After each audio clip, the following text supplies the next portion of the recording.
points are gained or points are lost, there will be much to discuss. For analysis regarding tonight's Winnipeg Jets game, here are Dave Manouk, Ezra Ginsburg, and your host, Drew Mandel. The Illegal Curve post-game show starts now. A question for you, Mr. Manouk, as we sit here on Sunday evening. Mm-hmm. You being the expert of all things random and stats related. Oh, boy. When was the last time the Jets and the Moose each won on the same weekend, Saturday, Sunday? I don't know the answer. So I'm just trying to figure that's something for you to research over the course of the next hour or so. And you can let our audience know, because the Winnipeg Jets and the Manitoba Moose have pulled off the rare, at least we assume it's rare, 4-for-4 weekend. They each won on Saturday. Yeah. The Moose won earlier this afternoon. We'll talk about that later on when you do a Moose Minute. And then tonight, the Winnipeg Jets headed into Buffalo, despite trailing 1-0 and trailing 2-1 in the course of this game for a second consecutive day.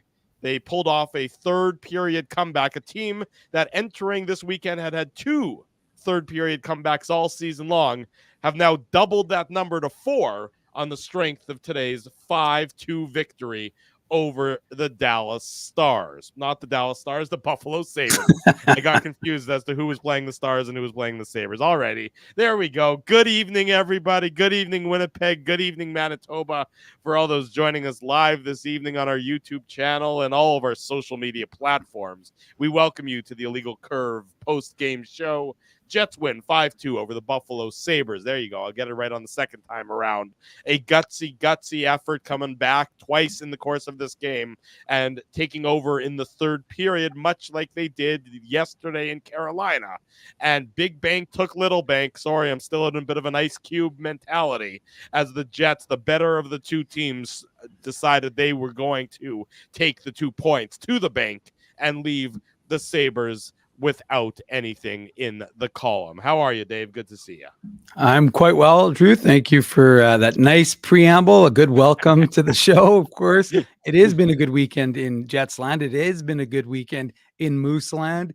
Folks are happy. The Jets will be off tomorrow. The Moose, because by virtue of their 2 wins, will also be off. I'm reliably informed by the Moose folks. So days off, well earned by the NHL and AHL clubs of Winnipeg, who picked up 4 points as they swept their weekend games.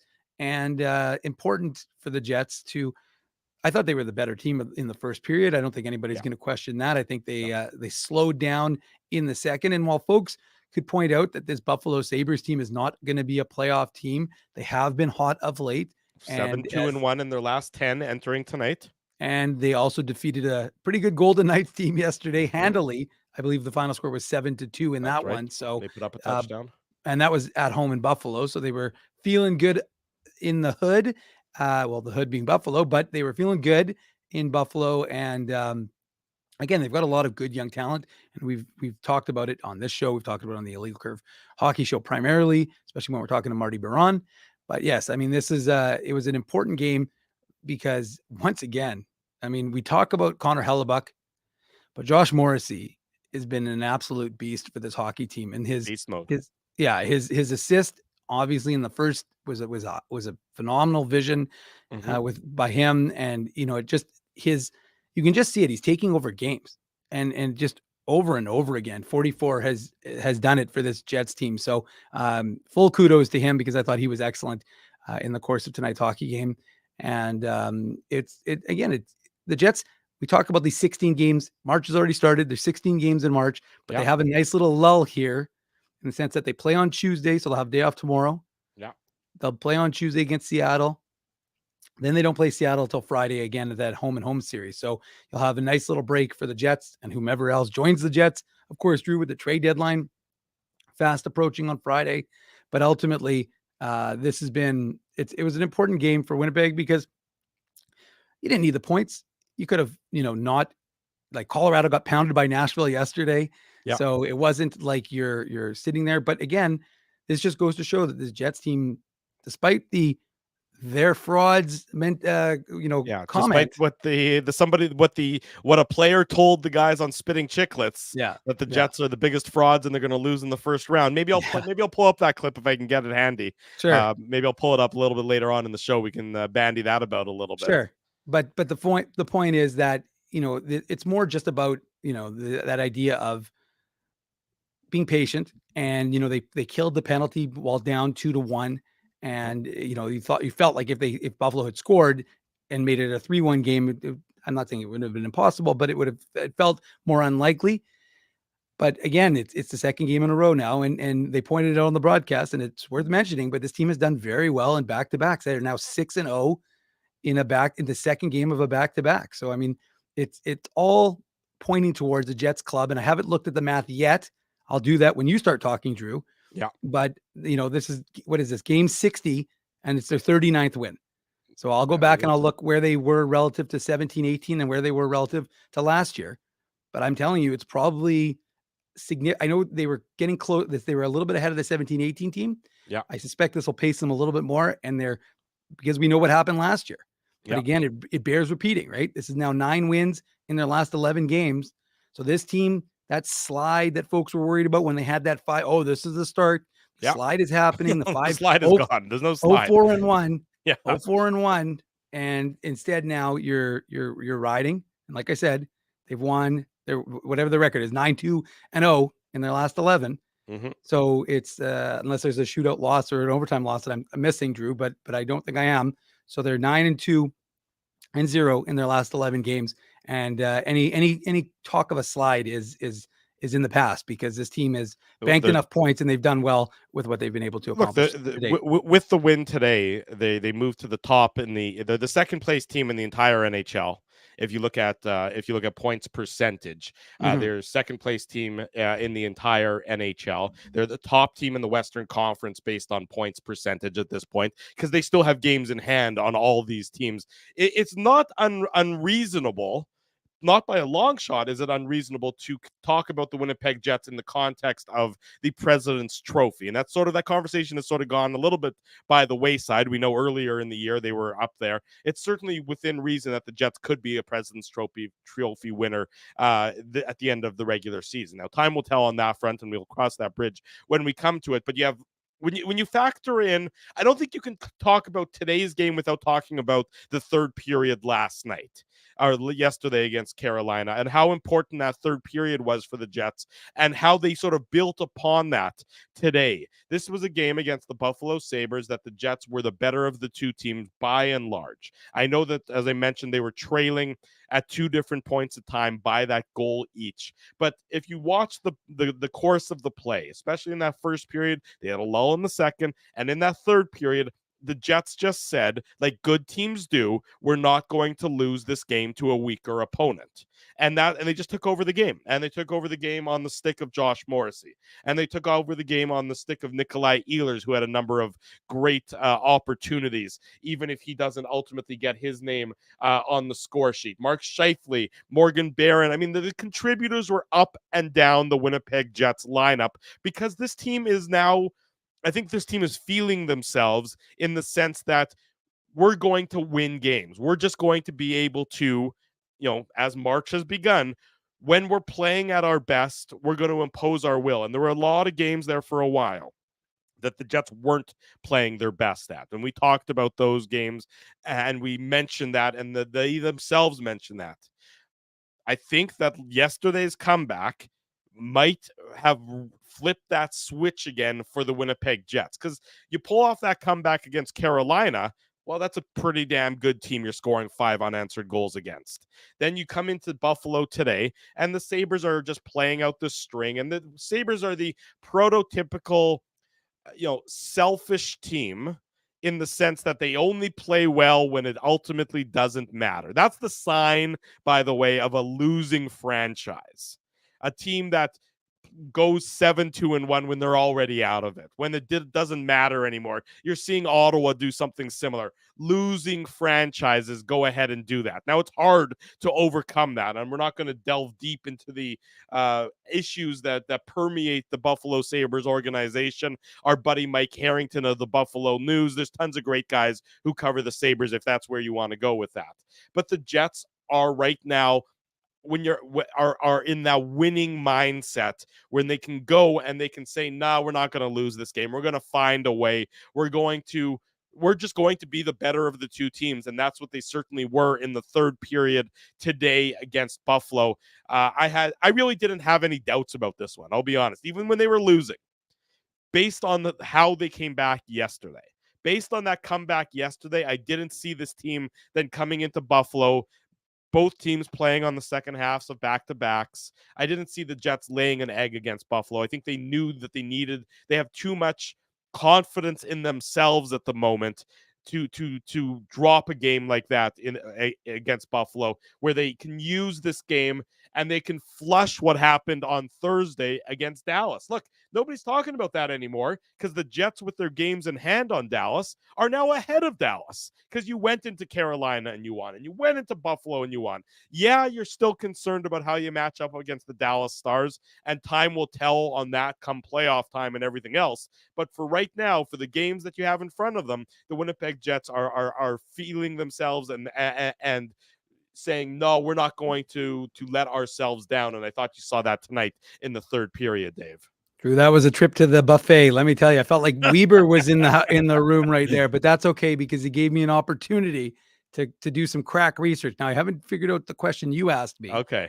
But I do know that the chat can go do that research. Yeah, the chat should do that. You folks for me. stop freeloading and off Dave and I. Somebody go do the research. Find out when the last time the Jets won on a Saturday, Sunday, and the Moose won on a Saturday, Sunday. I'm going to tell you what. If somebody finds that out, whoever finds that out, they win the Tough Duck hardest hitting comment tonight. Ooh. Well, I was just going to say, so just a quick one, although it'll be just a little heads up. It'll be easier to look at when the Moose have won twice on a weekend, and then you can compare that to the Jets. But actually, I don't think it's that far. I'm pretty sure, actually, all you have to do is check my Twitter. I'm pretty sure I would have said some sort of cliche tweet about that. But speaking of my cliche tweets, 39th win of the game, as I mentioned, in game 60 this year. Last year, that came in game 70. And in 17-18, win 39 came in game 65. So well ahead of the course that they were on in two of the most remarkable seasons in. Okay, Rob Mahoney's saying it was November 16th, 17th, 2018. We'll have to fact check that somehow or not, but we're gonna figure that out to see if Rob Mahoney was right. I starred that comment, so we'll look that up throughout the course of this. But you said the most recent, Drew. You didn't say when did it happen at any point. No, the most recent time. Yeah. But it's entirely possible that it's been 6 years since that happened, because you got to find a weekend that the Jets that both teams played Saturday, Sunday, and won Saturday, Sunday. So it could have been 6 years. It's not impossible that it was that long ago. So we'll find out about that. Yeah, that's fair. Anyways, the point is though that let's get back on track. I mean, unless you want to turn it into a Moose show, which I'm happy to do. But no, the focus of course here is the Jets. And look, ultimately this is another, you're not going to call it a critical win because, you're playing the Buffalo Sabres. So you put it into perspective, but two tired teams that at points in this hockey game looked like tired teams. I thought both goaltenders came up with some big saves. Laurent Brossoit continues to pick up win after win after win. The likelihood of getting him in a Jets jersey to continue his backup of Connor Hellebuck is not looking very likely, Drew. But that's, of course, the story for the summer, not for something right now. Because, of course, despite what some of the people are saying is of trading Laurent Brossoit, I don't think that's going to be happening. No, of course not. But I remember there were some people saying that. So anyways. People were saying, I heard, but anyways, look, it comes down to, again, like I said, this is a Jets team that, lost Gabe Vilardi, obviously, after the Dallas game. He's back in Winnipeg. We'll probably get an update on him on Tuesday. You get Brendan Dillon back. He's feeling okay. You had Cole Perfetti back in the lineup, of course, replacing Rasmus Kupari. So he was on the fourth line. It seemed, Drew, and I'm sure we'll talk about this, but maybe this is preamble conversation. that Nikolai Ehlers had finally earned his spot alongside Mark Scheifele and Kyle Connor after everything we saw in the third period of yesterday's game. I keep wanting to say last night's like you were earlier, but of course it was yesterday morning / afternoon's game. Yeah. So you had Ehlers on to start the game, and then Nemesnikov with Monahan and Iafallo, but then to start the second period, I believe, right? Second period. The switch was No, made it was at the some sorry, point it was at in the the end. second period. Yeah, it was at the end. No, it was at the end. It was right when the Jets got a power play. I think it was when it was the Jets. It was right at the end of the second period. The Jets got a power play, and I noticed that Nemesnikov was on with Scheifele and Connor, and I thought, okay, well, it's possible it's just a shift, gone awry or something. And then to start the third period, Ehlers was still on the second line with Monahan and. But again, you can call it into question, but they did make the change. Nemesnikov did set up both those, some opportunities, and they got the win in the third period. So you may not like it. You may want to see Ehlers given more opportunities, but ultimately, they scored 4 goals in the third period, 2 of which were empty netters. But I don't know that I like the move either. I thought I said that I charitably described it as perplexing because I thought in that first period that line was in control when they were on the ice. It did work. Look, it worked for the Jets. In the third period, Connor, Scheifele, and Nemesnikov had an expected goals for percentage of 91%. So they were great together in that. We don't believe period. in small sample sizes here. We're talking about 5. We're talking about 5 minutes and 48 seconds. So and when Connor, Scheifele, and Ehlers were together for their 8.5 minutes at 5-on-5, they had an expected goals percentage of just under 64%. Okay. So both of those lines, all those combinations, worked well today. I don't necessarily know that I understand the reason for doing it, but I think it's a function. I think what you saw tonight, is that the Jets were just a better team than the Buffalo Sabres. And I think you saw that for the vast majority of the game. So with the only line that had a bad expected goals percentage and really was caved in, Corsi-wise, happened to be Perfetti, Gustafsson, and Barron. And of course, that's the line that gets the game-winning goal. or Morgan Barron gets the game-winning goal. And we'll get into that in the Betway game recap coming up here momentarily. But for the life of me, I really didn't understand the move at that point to switch Nemesnikov and Ehlers because I thought that Scheifele, Connor, Ehlers line was going pretty well. That's why you're not a coach. That's why you're doing this show. This isn't called the Coaches Show. It's called the Illegal Curve Postgame Show. That's right. Where we offer pedantic analysis. In front of 450 plus people. Great to see everybody on this Sunday night. Jets win, of course, 5-2 over the Buffalo Sabres. If you haven't already done so, smash the like button. That's your job. That's what we ask of all you folks. Make sure you're subscribed. You got to subscribe and you got to smash the like button. You get to watch the show for free. You get to be regaled by Dave and I. No cost at all for the regaling, but you got to smash the like button. You got to subscribe. You got to tell your friends and tell your family the best place to be after each and every Winnipeg Jets game. And again, on Saturday mornings is here on the Illegal Curve post-game show and the Illegal Curve YouTube channel. Drew, we're approaching, we hit the 6,000 mark on the channel, and that's good. But word of mouth, folks. And I was going to say, the other thing, and I noticed some folks do it and I appreciate it, whether you go on Facebook or Twitter or whatever, but the liking, the sharing on the social media for illegalcurve.com. This isn't about the show specifically, although I often tweet out the YouTube channel, Drew, but we do appreciate that because that definitely gets new eyes and ears on our channel and our website. And we appreciate that. So if you can, we appreciate it. That we do. Let's get into the nitty-gritty of tonight's game. It's the Betway game recap. The Betway game recap.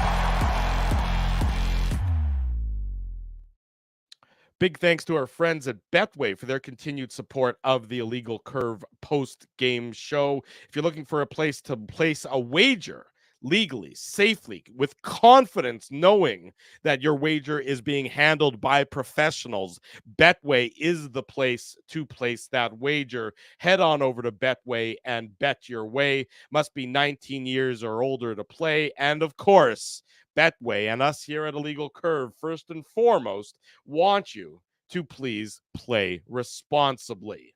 First period, Jets controlled the majority of the first period. I thought the Jets had some good scoring chances in that first period. We saw Ehlers, Scheifele, and Connor dangerous together each and every time that they were on the ice in that first period. Nonetheless, though, it's the Sabres who open the scoring. It's a power play goal. Mason Appleton is in the box for interference. It's on a 3-on-2 rush by the Jets. Appleton gets a little bit too eager with his net drive. He literally just drove the net and drove over the goaltender for the Buffalo Sabres, Ukko-Pekka Luukkonen, and he went to the penalty box as a result, leading to the Sabres on the power play. JJ Peterka finishing off a beautiful passing play from Kyle Okposo, a grizzled veteran if there ever was one, and Jeff Skinner, another veteran. Great passing by the Sabres. I thought that Brendan Dillon took maybe just one false step. If you look at the replay as the Sabres are moving the puck around nicely, I think he takes one step towards Okposo, and then Okposo gets it over to Skinner, and just that one false step gave Skinner enough room to get it over to Peterka. I'm not blaming Brendan Dillon for this or anything, but I think that was the false footwork that opened up the gap that the Sabres were able to hit. And Peterka, getting his 20th of the year, made no mistake, beating Laurent Brossoit 1-0 Buffalo with 2 minutes and 27 seconds to go in the first period, Dave. All you can do is just be calling that a poetic goal. I mean, it's beautiful. It really was a thing of beauty. And, Dylan DeMello, it tries to get tied up. He's kind of turned around, and Laurent Brossoit has no chance. I mean, that pass is world-class. And, we've heard, I've mentioned Marty Biron because he's the name that gets evoked when you're talking about Sabres, and JJ Peterka gets his 20th of the year. He's someone Marty's been talking about quite a bit. And that's, again, it's a beautiful shot.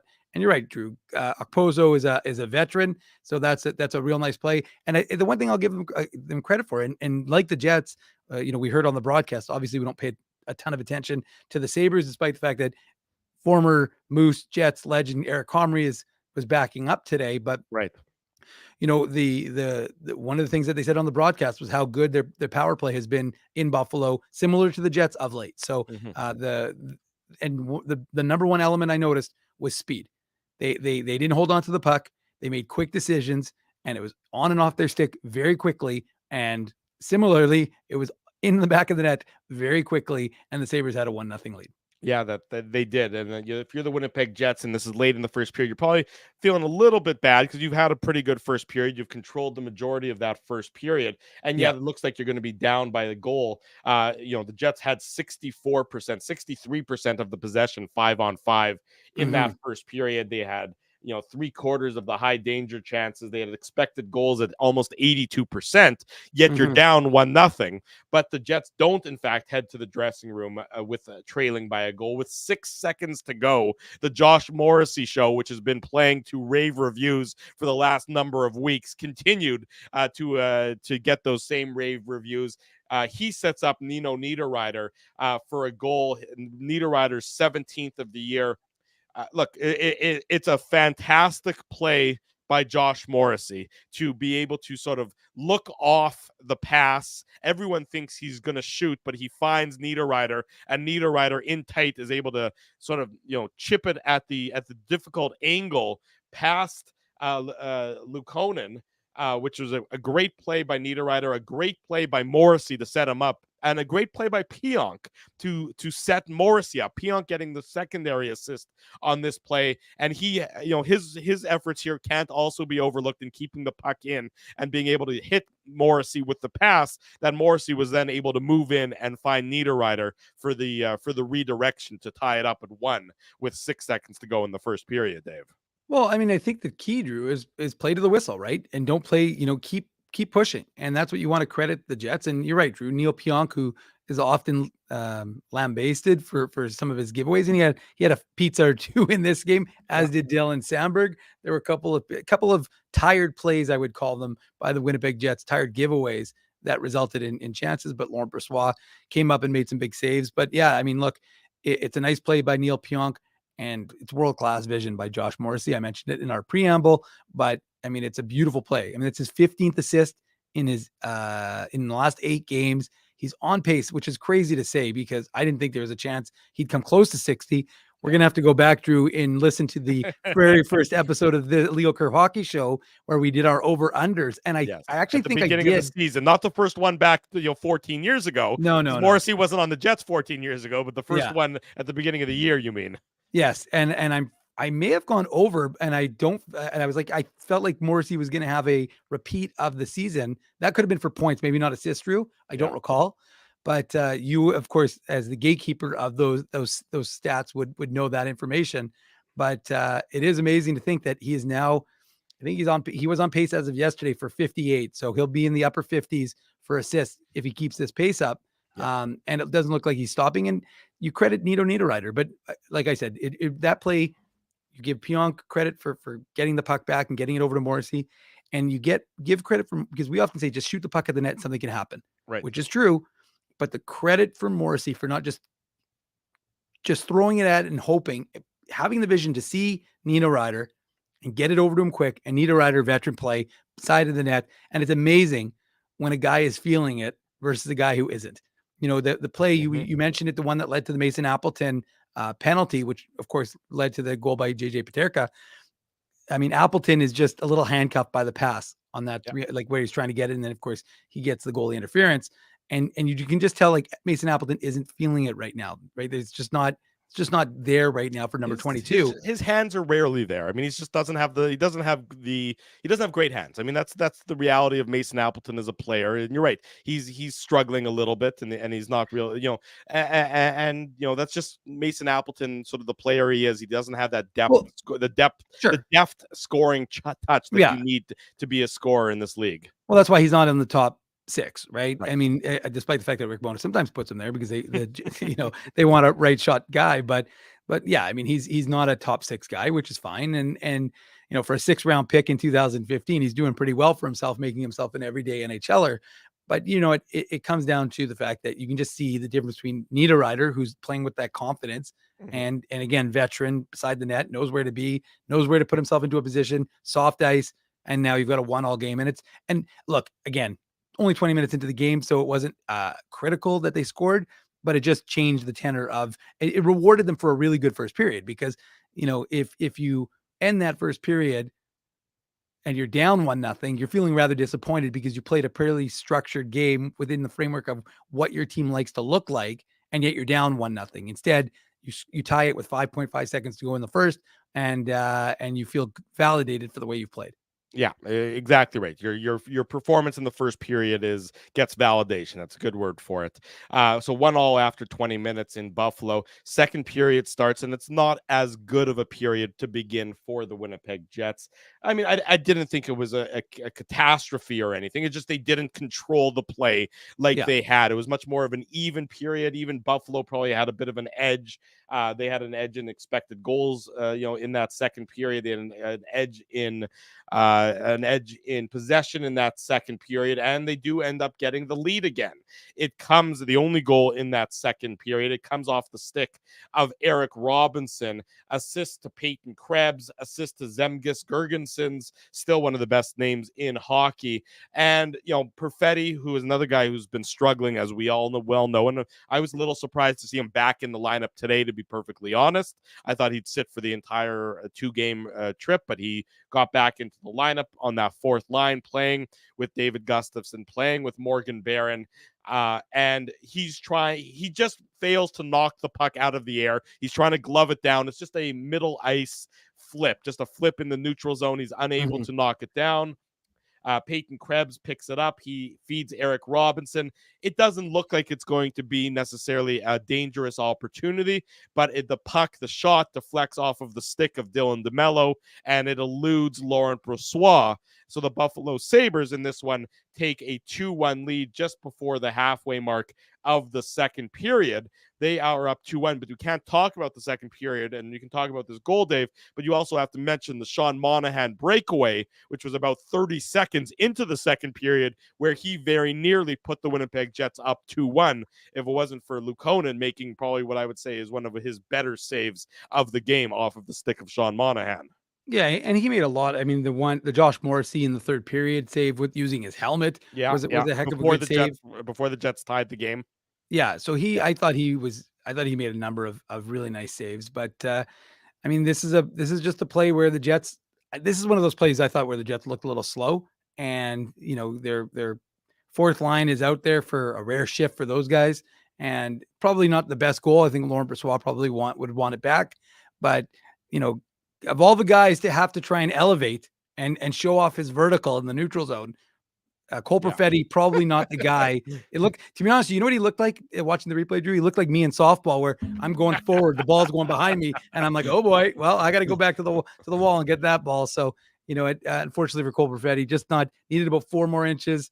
Drew's heard that before, and ultimately he ends up, it goes up and over his head, and I kept rolling, and and then look, they beat it, Laurent Brossoit from fairly far distance. I mean, it's not, again, like I said, it's not a great goal, and I don't think there was anything I don't think it went off Dylan DeMello in any capacity. I think it hit the DeMello stick. It may have, redirected or knuckled a little bit, I thought. I was going to say it could have fluttered a little bit, because you could see based on DeMello's reaction that he felt, and maybe Brossoit's sharp, quick look at Dylan DeMello. But I mean, again, it's out from fair distance, but ultimately it's a 2-1 goal. And look, Buffalo was the better of the two teams. I thought in the second period, they take advantage of their opportunity. Eric Robinson, who they claimed off of waivers from Columbus, I believe. So I think it was a trade, if I'm not mistaken, like a late round trade. So not a significant one, but no. I mean, I could be wrong on that one. It certainly was a depth move at the very best for two teams not going anywhere at all this year in Columbus and Buffalo. But sometimes those teams get together and rearrange the deck chairs on the Titanic a little bit. But good for Eric Robinson getting the goal. I mean, I'm sure he wants to make a good impression on every NHL team that he plays on, because that's the kind of guy he is. He's the kind of guy who's always in a battle for a roster spot. So anytime he can get on the score sheet, he'll say thank you very much and not apologize for it whatsoever. But that's where the second period comes to an end. A 2-1 Buffalo lead after. Niedermeister is telling us it was Robinson for a 7th. There you go. I thought it was. See, there you go. I knew it wasn't quite waivers, but it's basically the equivalent thereof of waivers. Yeah, not a big difference between that and waivers, but Buffalo up 2-1. The Jets have to get another come from behind victory. Again, something that they haven't been especially adept at this year. They were yesterday in Carolina. Can they do it again in Buffalo tonight? We say good evening again to everybody joining us. Almost 500 of you here on the Illegal Curve post-game show. If you haven't already done so, smash the like button, subscribe to the channel, subscribe, and make sure you don't ever miss an episode of this program. We do it after each and every Winnipeg Jets game, which means we'll do it Tuesday night, we'll do it Friday night, we'll do it Saturday night, and we'll do it again Saturday morning with the Illegal Curve Hockey Show. And you know that the trade deadline's coming up, so if something breaks regarding the Winnipeg Jets between now and the deadline, don't be surprised if there isn't an Illegal Curve pop-up show. And the only way you're going to know about that is by following us on all of our socials, and of course subscribing, so that as soon as we go live, you get the little alert on your phone and you go, hey, the Illegal Curve guys are on. Let's see what's going on with regard to the Winnipeg Jets. That's why you need to subscribe. 2-1 Buffalo after 40 minutes, and the Jets start the third period much better. They start the third period and play that third period similar to how they played that first period, where they were by and large in control of the game. But it does take them until almost the halfway mark of the game. They've had chances, they've had opportunities, they haven't been able to tie it up until Josh Morrissey gets his 20th of the year, assist to Scheifele, assist to Demesnikov. He's getting hooked on the play. There's a penalty coming to Yoki Yarhu for the hooking penalty, but Morrissey says no matter, he's going strong to the net, and he manages to squeak it through Luukkonen. A huge goal for the Winnipeg Jets. Not a great goal by any means. It's a save that the Sabres goaltender should make, but the Jets are not going to apologize, and Morrissey's not going to apologize. He's going to say, finally I get a goal. All I've been eating is apples. That's all he's been eating. He wants something more. He wants something a little bit more substantive than all these apples he's been eating as of late. Well, he gets a goal here, and the game is tied up at 2 with about halfway, about 9 minutes and 22 seconds still to go in the third period, Dave. Yeah, and I just think this showed the will by 44. Yeah, I really did. Like, I mean, look, they like Neil Pionk took a hit. You know, we mentioned it earlier. He takes the hit to keep the puck going in the neutral zone towards the Sabres' way, and so you credit him for that. But I just, again, like I said, to me, it comes back to Josh Morrissey's aggressiveness. And really, you could see wanting to put this team on his back a little bit. Nice, assist by Mark Scheifele. He gets it up and over. Similar, actually, to what we saw the other day in the game against Carolina, where they kind of slipped the puck through, and then I think Mark Scheifele was able to score on the power play in that game. But instead, this one goes to Josh Morrissey. So, you could feel the momentum was starting to change, but ultimately, I'm not surprised that it was Josh Morrissey, because he had been, you could just see it, like, and I don't remember if this happened, if this preceded that goal or it came after, Drew, but the hit in the heavy hit in the corner that he took when he was shaken up. When he was slightly shaken up a little bit. That was earlier in the third period where he was slow to get up and sort of slow to skate off. But you're right. Anytime Morrissey goes down, you hold your breath and that's right. Your stomach gets into your throat if you're a Winnipeg Jets fan. That's right. So, you credit him because you can just see, again, Connor Hellebuck, we talk about MVP. Mark Scheifele right now, the way he played in that third period, your forward MVP. And Josh Morrissey, again, that's not rocket science. That doesn't take any sort of, huge leap of faith to say you're MVP for what he's doing for this club, because he does it night in and night out. And while he may be underappreciated in markets that are not Winnipeg, we know that, you can definitely appreciate what 44 brings every single night. And that determination and desire to win is evident, and that will to put the team on his back. And really, again, like I said, take hits, keep the puck in the zone, like walk the line, and then ultimately, in this instance, score a goal. Like you said, Drew, he's been eating a lot of apples, so he got rid of the Granny Smiths and the what's your favorite one again? You like the lady birds or whatever they're called? Pink lady apples. Ladies. Yeah, there you go. So I can't believe you remember the type of apple that I like. That's very that's very sweet of you. I'm a little touched by that. I got a little tear down my. Thank you. I'm a Red Delicious guy, of course, because that's all we got in the North End. But that was it. The North End grocery stores didn't. Well, we stole them actually. We stole them from the South Enders, but the South Enders actually pulled the trick on us, because you made us think that you wanted the Red Delicious, but really you were just hoarding your ladyberry, pink berry, whatever they're called. Pink lady apples. Pink lady. Anywho, okay. Prime timer also loves Red Delicious apples. So there you go. Did he live in the North End also? I mean, now I have to find out. Although my mom loved Macintosh. Your boy Bruce is saying that he had a pink lady apple earlier today as well. There you go. Well, pink lady is your boy Bruce is living the life. Anyways, ultimately, Josh Morrissey though is leading the life, because he ties the game at 2-2. And on the goal, Mark Scheifele picks up his 699th point. So while it seems like it was like 10 minutes ago, he was being drafted in 2011. Yeah, he gets a 699th point and some more useless potpourri, courtesy of myself.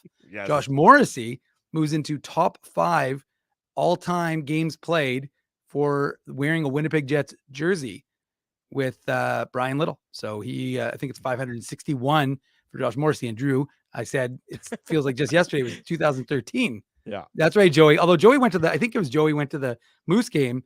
So Joey had a good time at the Moose. I think it's the same Joey. I hope it is. But Joey Joey. No, not only are we talking about apples, now everybody is talking about the type of apples that they like. This is the kind of segue that we do here on the Illegal Curve Hockey Show. And right now, hey, look, the Jets are getting apples. They're getting wins. Folks are happy. There's over 520 of you right now in the chat. Things are happening. But right now it's a tie game, 2-2. Courtesy of Josh Morrissey. And it's the same Joey that went to the Moose game, courtesy of us here at Illegal Curve earlier. And yes, if anybody has a contact with the apple growers of Canada, please let us know, because I think we have a built-in tie-in. Just the apple growers, come on board. We'll advertise for you based on our preferred choice of apple here on the show. Drew, just a quick sidebar, because I had the question. I don't know which I didn't look, but the truth is also scouts. So Snack, who's asking me what scouts were watching the Moose today. yesterday. Yeah. There were none that were scheduled to be here this weekend. All the teams generally have their scouts now, if they need them in-house. So everybody goes to their respective cities and they kind of they talk about what they've been scouting for this week ahead of the trade deadline. So there are sometimes scouts still. And I know Mike McIntyre or Kenny Weeb I think Kenny was doing it actually. Sorry, because Mike's not on the road, but Kenny was talking about what scouts were watching. So there are sometimes some stragglers, but I think most of the scouting has been done, and most of those guys are in their respective cities, getting ready for the upcoming trade deadline. Yeah. Okay. There you go. Good update there on the scouting issue, as I'm keeping up to date on everyone's Apple choices here in the chat. So things are going well so far on this Sunday evening edition of the Illegal Curve post-game show. 2-2 for between the Jets and the Sabres. You're down to the last 9 minutes and change to go. And who's going to make the next mistake? Who's going to blink? Is there going to be a glaring error like there was against the Carolina Hurricanes yesterday, where the Hurricanes shot themselves in the foot and the Jets took advantage of it? And I wouldn't say it's as glaring as the Kachetkov mistake was yesterday, but on this one, it's also Morgan Barron, the game-winning goal, his 10th of the year, assist to Cole Perfetti. So great for Perfetti to get on the score sheet. And it starts in the Jets zone. It starts with a good board battle in the Jets zone, where the Jets are able to move the puck up the ice along the boards. Perfetti with just sort of the flip out of the zone, and Barron goes after it, and Peyton Krebs is back for the Sabres, and he sort of bobbles at the puck, hops over his stick, and then Barron comes in, and it's not a breakaway. It's another shot that has to be saved by Luke Conan. It's a great goal for Morgan Barron, his first in, 21 games 21. for Barron? Yeah, 21. So first goal for Morgan Barron in 21 games. But at this point of the game, at this point of the contest, the save needs to be made here, because Barron is really at the end of a shift. He's got enough gas to let the shot go, and that's about it. He's not going to be able to drive the net. So it's a shot from fairly far out that beats the Sabres goaltender, gives the Jets the 3-2 lead, is also the game-winning goal, and is the Seagram shot of the game. The Seagram shot of the game.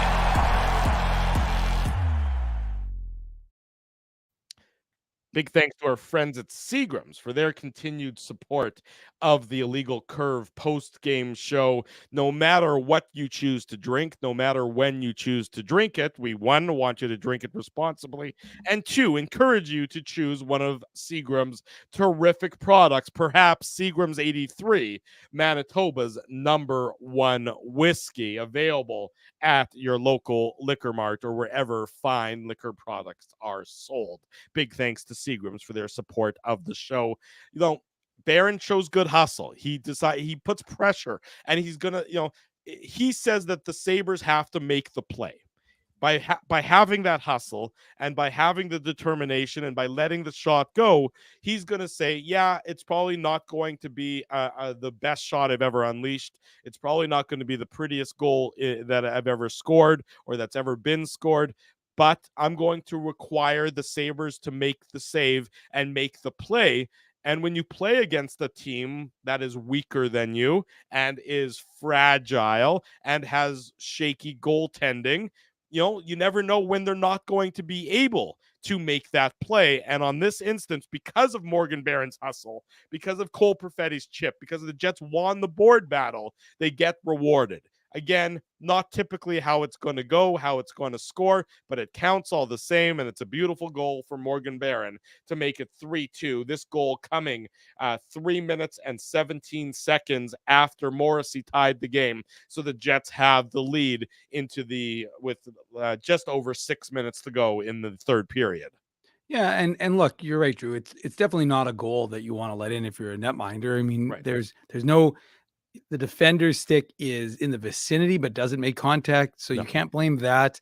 It's just a shot that beats you clean, and you like the fact that Perfetti makes the right play to chip it out and get it out of the zone, and you like that Morgan Barron hustles. And the former Winnipeg Ice Peyton Krebs makes a bit of a mistake, and he gets caught flat-footed. And Morgan Barron, what's one of the things that we talk about? his size and using his size. And he kind of runs Krebs over to a certain degree, uses his size to gain possession. And I mean, sometimes it's funny. Hockey's a funny game, right? A shot that 9 times out of 10 gets saved. Yeah. Well, on the 10th That's why time, you unleash it. on the 10th time, you put it to the net, and you look at the worst case scenario. You got it in deep. You get a change for the line, and the next line comes out, and you cycle it. But the difference is here. What I'm saying is you don't turn it over and allow them to come over, which we saw the Jets get burned by. Not this game, of course, but the last 2 games with line changes that cost them goals. So you like that Barron is willing to, because he knows his line's tired. So you like that he's taking it and going at it. And yeah, excuse me, he puts it on net. He's now into double digits. That's his 10th goal of the season. And you like the fact that, what's going on? It ends up somehow it's 3-2 because, again, like I said, you could just feel the tide was turning when Morrissey got the Jets back into it. Yeah. But it's still, obviously it's anybody's game. That to me, I was going to do the old, wouldn't be able to see the motion, the old backbreaker, because at that point, Buffalo's is hooped, in my mind, at least, because it really takes all the wind out of their sails because A, they don't really have a lot to play for, but B, that it's just deflating when a goalie gives up that kind of goal. Yeah, I want to highlight this comment from Ronnie, making mention that Luukkonen was on the second half of a back-to-back. He played yesterday against the Vegas Golden Knights, a game that the Sabres won handily. And Don Granato, the Sabres head coach, said no, he's going to go with him for the second straight day because it wasn't that taxing of a workload. Well, I mean, I wonder if maybe Granato is regretting that, or maybe being a little too cute by half and should have gone with Eric Comrie, a guy who certainly knows the Winnipeg Jets, albeit the Jets likewise know him, because they torched him pretty good when Buffalo was in Winnipeg, did they not? Yeah, they did. You're right about Wasn't that like a 5-1 game or something? It was a one-sided game, no question about it. But look, it's just another look when you don't have a goalie, or when you don't have a number one goalie, a clear-cut number one goalie, that means you don't have adequate goaltending. They do in the minors. It's just not ready yet. Well, Devin Levy's not quite ready yet. So you wonder, though, if Buffalo's maybe regretting that, or Don Granato's regretting that decision to go with Luukkonen again rather than going with Comrie at that point in time. Before that goal this came after the goal, I have to say, of course, is the Laurent Brossoit had a really nice save when it was still 3-2 on Jordan Greenway. Jordan Greenway came around the Jets net with a wraparound attempt, and I thought it was one of Brossoit's best saves of the game. Was it the post or or Brossoit? I thought Brossoit made the save. I mean, I thought he got across, but Drew, a goalie would tell you that if it hits the post, it's because he gave the shooter nothing to shoot at. So really, that's part of his save. Exactly. Even if it doesn't count as a shot against. Jordan Greenway was a player who I thought was very noticeable for the Buffalo Sabres all game long today. Yep. And was certainly involved and active in the play. And this was a big save that kept the Jets lead intact at the 3-2 score. Greenway's got a year left on his contract after this year, just in case anyone was wondering, vis-a-vis the trade deadline coming up on Friday. But that was, I thought, a really big play by Laurent Brossoit at that point in time to keep it at 3-2. And then, fair is fair. Luukkonen made that really nice save off of Kyle Connor when Connor came in on a 2-on-1. Yeah. I think it was Nemesnikov, if I'm not mistaken, who set Connor up, and then Luukkonen made a nice save there. Again, this is all before the Jets made it 4-2. He also made that nice save with his head on Eric Comrie earlier, where I was trying to get a "that's using your head" tweet in, but it was too late. Right, the save he made off of Morrissey before the Jets had tied the game. Yeah, that was earlier in the third period. You're right. Yeah. So he made some nice saves, but the bad goals he let in, two of them were glaring, and you can easily say that they impacted the final result of today's contest. The Jets make it 4-2. Vlad Nemesnikov, his 8th of the year. He comes into the empty net. This is with 1:21 to go in the game. Buffalo had pulled the goalie, but really hadn't set up, hadn't pushed, hadn't done anything to make the Jets nervous or think that they're going to tie up the game. I do want to make mention Kyle Connor getting the assist on this one, and Connor with the good hard play on Rasmus Dahlin. Dahlin very casual and soft on it, and Connor said thank you very much, and he forced the turnover that eventually set Nemesnikov up to give the Jets the 4-2 empty net goal, and then the Jets finish it off 5-2. Sean Monahan into the empty net with 54 seconds to go. Assist to Lowry and Appleton. And look, the day after getting 5 goals in the third period, the Jets get 4 goals in the third period today, 2 of them into the empty net. And they're heading home to Winnipeg, winners of back-to-back games Saturday, Sunday, and a 5-2 victory over the Buffalo Sabres tonight. A very tidy Saturday and Sunday for the Winnipeg Jets. Yeah, and look, we don't generally break down empty net goals here on the Legal Curve postgame show, Drew, but I will agree with you. First of all, it's a couple of things that I want to make note of. Number one, defending a 1-goal lead. He has the Scheifele, Nemestikov, and Connor line on.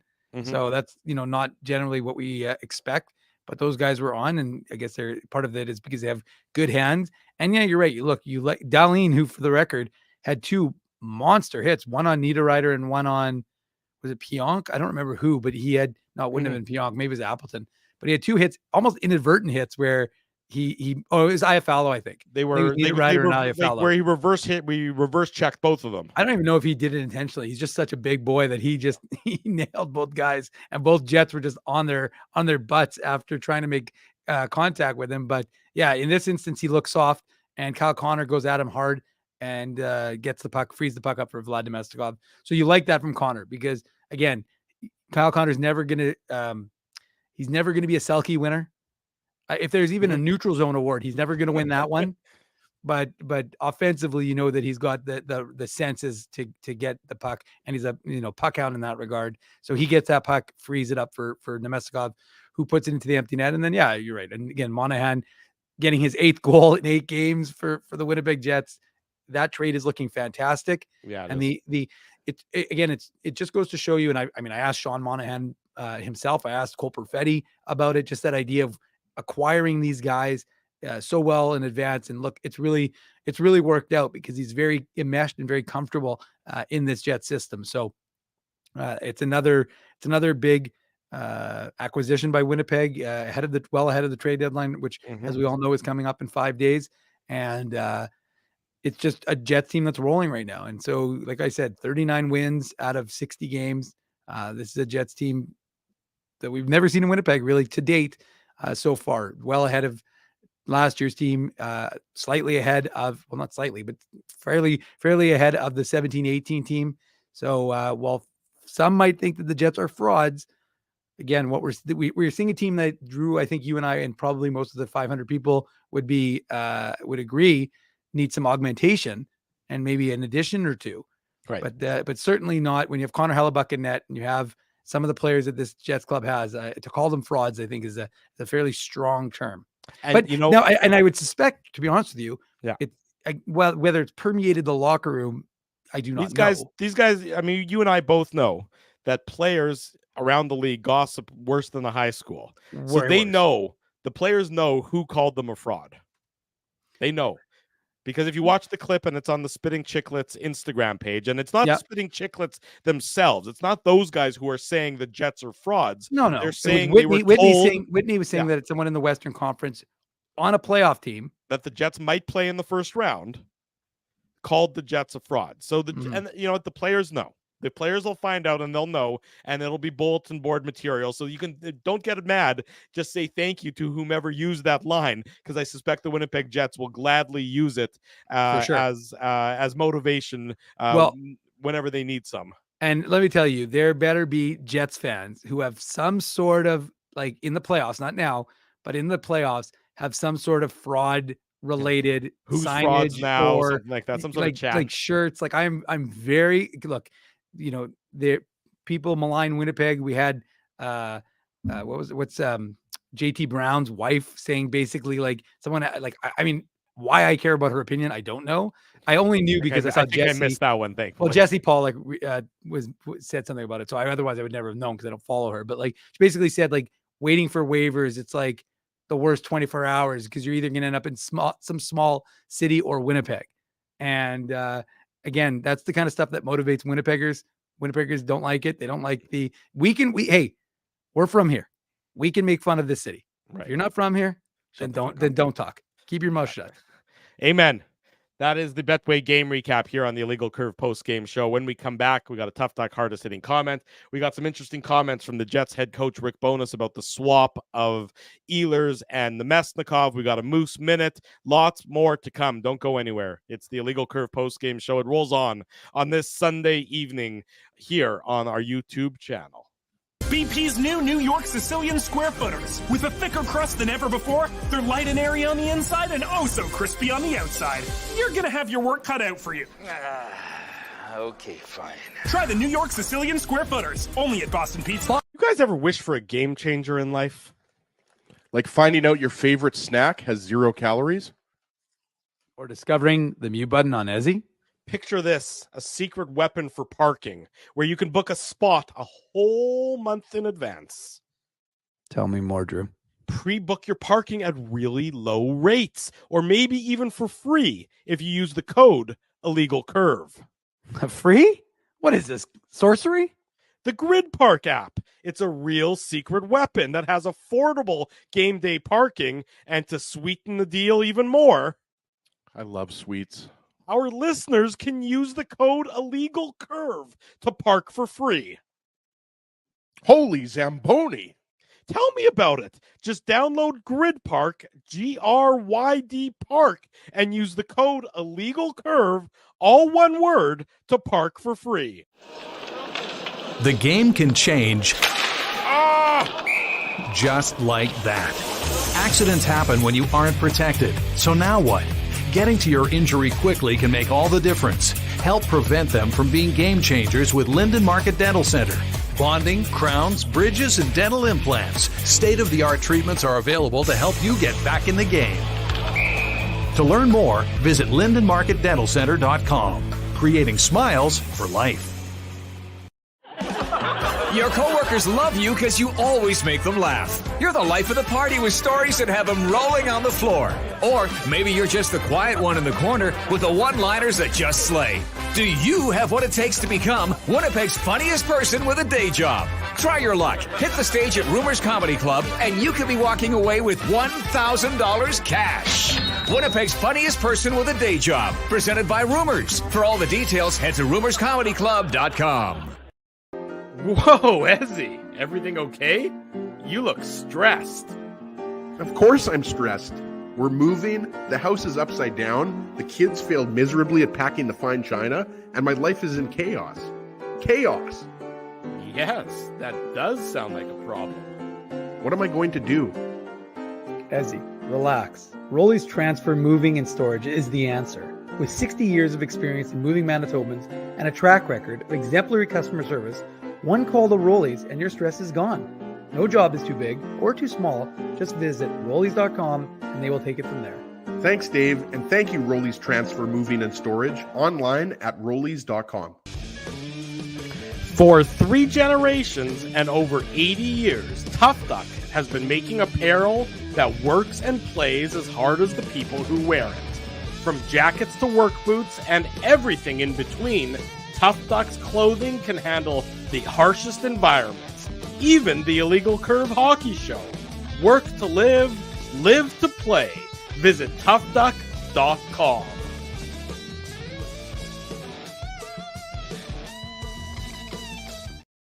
Sunday night. Welcome back to the Illegal Curve post-game show. Drew Mandel, Dave Manouk. We'll do it all again on Tuesday after the Jets and the Kraken. A back-to-back, a home-and-home situation. Not a back-to-back so much, but a home-and-home between the Jets and the Kraken. Albeit one with 2 days off for the Jets in between. They're home on Tuesday to Seattle, then they go to Seattle on Friday, and then head to Vancouver on Saturday for a rematch of that very entertaining game from about, what did that be, about 2 weeks ago. It'll be about 3 weeks. It'll be about 3 weeks between games against the Canucks. The last one in Vancouver was equally entertaining, so I'm sure it'll be a good one on Saturday night as well, which means a couple late nights and early mornings for the Illegal Curve post-game show and the Illegal Curve hockey show, but that's okay. Sleep is for the weak. We'll sleep when we're dead. Unfortunately, that death might be rapidly approaching on this pace. That's okay. That's we do true. it for all you folks. We do it for you folks. That's why 7JP, 7B is saying 2 hardworking teams got all the points this weekend. Jets and Illegal Curve. JB, you're also and the Moose. Yeah. So 3. Thanks for all your hard work. I see boys this weekend. Great work, chat, as well. So kudos to the the chat. chatters get credit too. They work hard coming up with some good quips and good comments and keeping the peace in the chat room on a regular basis as well. So the chat, I'm sure the chat goes through some off-season training as well to make sure that they're ready for the grind of the mid-March when the games are every second night and things of that nature. Well, all I know is that on Friday, Drew, what we should just do is the trade deadline ends. What is it, 3 o'clock or is it? It's 2 o'clock Central. 2 o'clock Central, 3 o'clock Eastern time. Yeah. We should just do like a 3, 4, 5, 6 hour, 6-hour trade deadline show, and then just roll right into, I guess technically actually be longer than that, about 8.5 hours. So not sure we'll do one, but we do have time this week because we do only have the 2 shows. That's fine. We'll use the Wednesday, Thursday to recuperate and rest up for the Friday, Saturday excitement. So we'll be fine. Don't worry about it, Dave. We'll be fine. A note from NHL PR: the Jets improved to 18-9-3 on the road with the victory.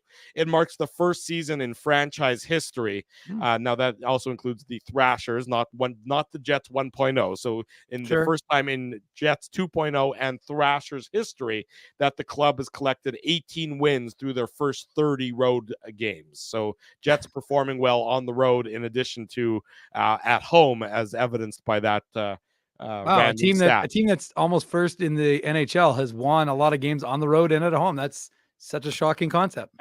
Breaking news there. Here's the comments. Exactly. We'll still do the tough luck, hardest hitting comment, and we'll do the Moose minute as well. But obviously, even though the Jets won, there were a lot of raised eyebrows when Ehlers was moved off of Scheifele and Connor midway point in that second period. Rick Bowness was asked about that in the course of today's game or in the post-game comments. Obviously, why did he make that switch? Quote, "When I don't like what I see, then I make that change. Simple as that." What were his thoughts on the team's response? Quote, "I liked it. It's hard on Nick sometimes to play that right side. I've always said he's better on the left. Vladdy, again, the Swiss Army knife. You can put him anywhere and he does a good job. So we just made that switch halfway through." The problem I have with that comment, and I don't want to be, where he says, "When I don't like what I see, then I make that change. Simple as that." I mean, all evidence of Scheifele, Connor, and Velarde over the last number of weeks has been that it hasn't worked. So unless he's liking their performance, which I think he said he hasn't really liked their performance, you can't have it both ways. You can't say, that, and sometimes, when you don't like what you see, you switch it up, but other times you don't like what you see and you don't switch it up. So you can see how the confusion can come from those sort of two different approaches to to something he doesn't like. That would be my comment there. Now, it worked in the sense the Jets had a really good third period, but at the same time, would the third period for the Winnipeg Jets have been as good if Connor, Ehlers, and Scheifele were still together? Well, based on their performance in the first period, maybe it would have been. We won't ever know the answer to that, but I'm going to call a little bit of BS here on some of that comment from the Jets head coach. True, but I mean, look, at the end of the day, the switch worked in the sense that the Jets won the game. They weren't winning when it was the way it was, and they won when they made the change. So, I mean, and for the record, we're not going to blame Nikolai Ehlers. It's not all on him, for the reason why they were losing. But maybe he just doesn't like what he sees. Okay, that's fine. That's 2 players, by the way, that he doesn't like on the right side: Cole Perfetti and Nikolai Ehlers. So, you think the Jets are in the market for a right winger?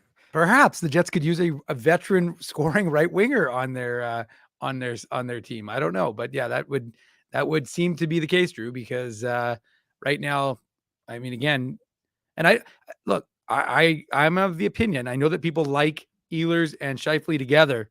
Yeah. But I like Ehlers and Monahan together. And I'm going back. I'm just repeating what Sean Monahan told us. Yeah. Last week. And I'm going to Johnny Gaudreau. Yeah. And Ehlers reminds him of Johnny Gaudreau. And we know the success. And I'm not going to pretend to be an expert on the Flames. This isn't Flames lunch, Spence, or I guess Flames dinner, or really late dinner at this point. But look, I can't tell you how much they played together when they were in Calgary. But he obviously has familiarity playing with a player of that style, and they maybe want to give it a chance and give it a chance to, see what it can do. So ultimately, I don't mind. I don't mind it if it's not a demotion of Nikolai Ehlers, if it's the idea of building chemistry between Sean Monahan and Nikolai Ehlers, and that's not a problem for me. Fair enough. Another comment from Jets head coach Rick Bowness. These are all courtesy of Ken Wiebe, who's on the ground in Buffalo covering the game for the Winnipeg Free Press. No surprise, we've known that there's an illness going through the team, but Rick Bowness tells Ken Wiebe that multiple members of the team who played yesterday and tonight are dealing with illness. Quote, there's a lot of fight in this group. There's a lot of pride in this group, and you've got to be very proud of them. So I think the Jets, they're obviously going to travel home. They're going to be off tomorrow. They got to get through that Tuesday game. Get through Tuesday. You might get a couple days away from the rink to maybe get whatever illness, through the team. And so it's no longer such a big deal. More importantly, can they at least let us know? So when I'm doing media availabilities, I don't know, go do too close to some of these guys who might not be feeling well. There you go. It's not unreasonable to ask Dave M's help. Dave M is the hardest working man in sports show business. You really don't want me to be anywhere too close to them, because if I am, I'll infect both teams. I won't just be affecting the Jets. I'll affect the Moose too. You're patient zero. They're going to track you down. Well, technically, I wouldn't be patient zero because I'd be getting it from them, from the Jets. But I could bring it into the Moose room. You can be the patient. You can be the catalyst. How about you're the cause that had it go through the entire I would be the spreader, Drew. Yeah. The super spreader. You're the super spreader indeed. So there you go. There's some notes from the Jets head coach Rick Bowness earlier tonight, a post game following the Jets 5-2 victory over the Buffalo Sabres. As we mentioned, the Jets won both games on the weekend. So did the Manitoba Moose. Dave will tell us all about it. Here comes your Manitoba Moose Minute. Put on your antlers. It's time for the Manitoba Moose Minute on the Illegal Curve Hockey Show.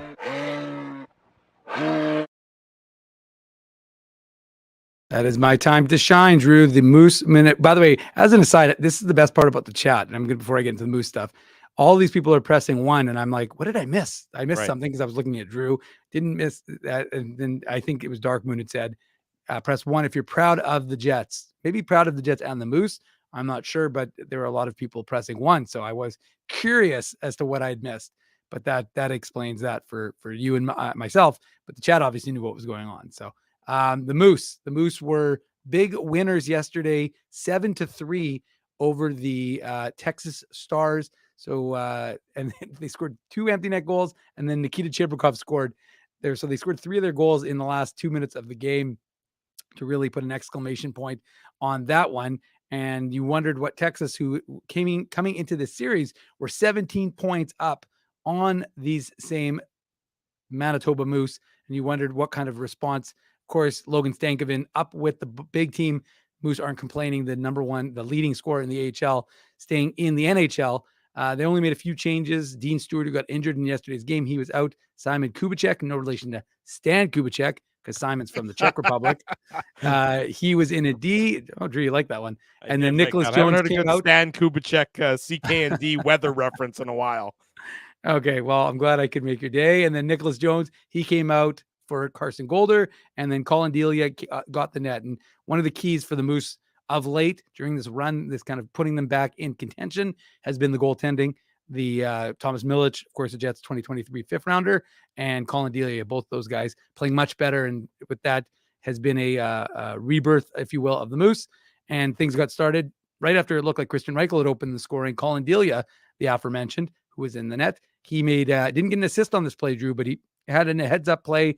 Seeing that the Stars were on a line change, he fed the puck up to Brad Lambert, who got it up to Parker Ford, who got it over to Nikita Chibrikov, who fed it over to Jeff Malott. And suddenly it's a 1-0 game, and the Moose didn't stop there. CJ Cease, he made it 2-0. And what was remarkable on this play, Jeff Malott, of course, getting the assist, shooting it off of Poirier's net.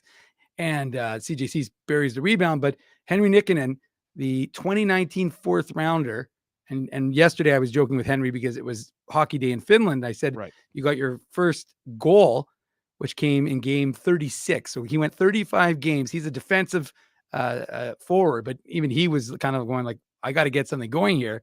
And he got his first goal of the year yesterday. Told him he got the illegal curve bump because we did media this week. And then, of course, he scores. No coincidence there. Yeah. But in Hockey Day in Finland, and he actually spoke about how impactful it was. So I thought that was interesting, how big it was, and they were talking about how it coincided with the Flames honoring Mika Kiprasov, and how it was a big day back in Finland. So Henry Nikkanen gets his second point of the season. He picks up an assist, made a nice little play. So it was 2-0 for the Moose. Good first period. They were rolling. And then about 15 seconds in a 15-second span, in the second period, Texas, bang, bang, as Dennis Back says, which is not what you want to hear if you're a fan of the home team. But suddenly it's a 2-2 game. And so the Texas Stars are showing that, they're a pretty good team in the Central. However, Drew, the Moose were not going to allow that to happen. They weren't going to let anyone steal their mojo. Axel Jonsson-Fjällby, he's appeared to have woken up. So he gets his 6th of the year with assists from Malott and Brad Lambert. And that was about 45 seconds to go in the second period. And then Jeffrey Viel, who, he ride the stick again? He did not ride his stick, but Jeffrey Viel, although it was funny because I know that I mentioned how I asked him about it a couple of days later, and he said, that's the thing I like about guys like that. Jeffrey's like very honest, right? He's like, yeah, I did it to piss those guys off. Like the other guys would be like, yeah, he's just doing it for fun. Or I thought it was cool. It's like, yeah, I was just going to try and piss them off. But anyways, Jeffrey Viel, he got I think it was his 12th of the season. He's been scoring more of late. So he makes it a 4-2 game early in the third period. AJF got his 2nd of the game, 7th of the season. That made it 5-2. And then Henry Nikkanen, I've been mentioning him a lot, Drew. He had a goal and 2 assists in this one. So Henry gone wild this weekend. 2 goals, 2 assists for him in games 36 and 37. He makes it 6-2, and that is the way it would end. The Moose sweep the 2-game set with the Stars, winning 6-2, and that's their 3rd straight win. 13 goals for Manitoba as they move back into a playoff spot ahead of 6 straight games against division rivals coming up, I believe, starting with Milwaukee on Wednesday. So you're saying 23 goals scored by the Moose and the Jets combined in the 4 games over the weekend. No wonder that they ended up on the winning side of the ledger so often. Both teams lighting the lamp respectively in downtown Winnipeg and in Raleigh and Buffalo as well. And I was going to say, Drew, that's a good thing we weren't doing an Illegal Curve post-game Moose show, because I can only imagine all the goals, although they had a lot of empty net goals. Yeah. So perhaps we wouldn't have had to done quite as many goals, but ultimately it was a busy day. But it's always a good day for Jets fans in Manitoba and around the world when the Jets win, the Moose win, and you get a lot of Illegal Curve hockey on Saturday, Illegal Curve post-game show yesterday, Illegal Curve post-game show today. Mm-hmm. So I don't know what I'm going to do tomorrow, though, because the Jets and Moose are both off. You'll find something to do. Maybe there'll be a big trade. Maybe they'll make the trade tomorrow. LegalCurve.com will be pumping out content tomorrow. Exactly. In case you missed any of the content from the week, it's all here on our YouTube channel. It's also on our website, LegalCurve.com. We'll wrap up tonight's post-game show with the Tough Duck hardest hitting comment. The Tough Duck hardest hitting comment. I'm going to give the Tough Duck hardest hitting comment to a new friend of ours here in the chat. Somebody who's not a Jets fan, but has enjoyed the banter and has enjoyed the community and has enjoyed the communal nature and friendly discussions that have come about in our frequent chat room. Curtis Joseph, former goaltender, is a big fan of the show now. He's popped in and listened, and when the Jets went through that rough spell, he commented that the team is fine and not to panic. So Curtis Joseph, I don't know if it's the goaltender Curtis Joseph or if it's just somebody with the same name. I presume it's probably somebody with the same name, but if it is Cujo, that would be kind of cool as well. In any event, it's a nice comment, and you've been a fan, and I think you said you're a Leafs fan, but we welcome all people here on the Illegal Curve YouTube channel. So Curtis Joseph, Cujo is what we're going to call you. Send me an email, drew@illegalcurve.com, or slide into my DMs at ICDrew, and we're going to hook you up with a Tough Duck toque, courtesy of our friends at Tough Duck, proud sponsors of the Illegal Curve post-game show, proud sponsors of us here at Illegal Curve, and of course Tough Duck has just been one of the best pieces, best winter garments you can get your hands on. So congratulations to Cujo, Curtis Joseph, for winning Tough Duck's hardest hitting comment for tonight's Illegal Curve post game show. If he left the chat, hopefully he'll catch it on the podcast. Well, people just have to let him know. Yeah, people let him know. Let him know that he has to go back and watch it if he missed it. But we've saluted him, and he just needs to send me an email. You folks, I tried my hardest, Drew, to find that information about the weekend sweep. I did a little search of my name, and I was hoping that I would find something. I was going back to 2019, 2017, but nothing that told me. You know, I'll text the Moose people right now. It's too late now to find out the answer for this show, but I'll find out for Tuesday, and I'll have an answer and get everyone, or I'll do some research and I'll tweet it out. There you go. I see. I gave you some homework, something to keep you busy on the Monday when there's no Moose and no Jets. For the record, Drew, see, we asked people to make sure they hit the subscribe. I just checked. 5 new subscribers joined already tonight. So let's keep that rolling. Let's get another 10, 15 subscribers. Come on, folks. Illegal Curve, your home for Jets, Moose, pro hockey news in Manitoba. Well, T. Konopoli tells me that Reed Carruthers is going to an extra end. So before we wrap up, I want to remind everyone, Illegal Curve, proud media sponsor of the Rady JCC Sports Dinner coming up May 28th. One of the best dinners on the calendar. Great memorabilia, great prizes, a great night out. And, of course, you'll get to hear from Grant Fuhr, Doug Gilmore, and Wendell Clark. So be sure to join us May 28th at the RBC Convention Center. For more information, RadyJCC.com, or get in touch with any of the three of us, and we'll give you information on how to get your tickets for this great sports dinner coming up May 28th, 2024. Great weekend for the Winnipeg Jets. Great weekend for the Manitoba Moose. Big thanks to all of you for joining us all throughout the weekend and making this so much fun. In case you missed any of it, it's all available on our YouTube channel. It's all available on our website. And of course, a big thank you to our sponsors, Rumors Restaurant and Comedy Club, Grid Park, Linden Market Dental Center, Zappia Group Realty, Betway, Tough Duck, Boston Pizza, Seagram's, Rolly's Transfer, and Farmery Beer. Jets win 5-2 in Buffalo. For DM Dave Manouk, I'm DM Drew Mindell. IllegalCurve.com, the YouTube channel. Smash it, like it, tell your friends. We'll see you Tuesday night after the Jets and the Kraken. Thanks, everyone, for watching. Until then, we wish you good night and good luck, and thanks for watching the Illegal Curve post-game show.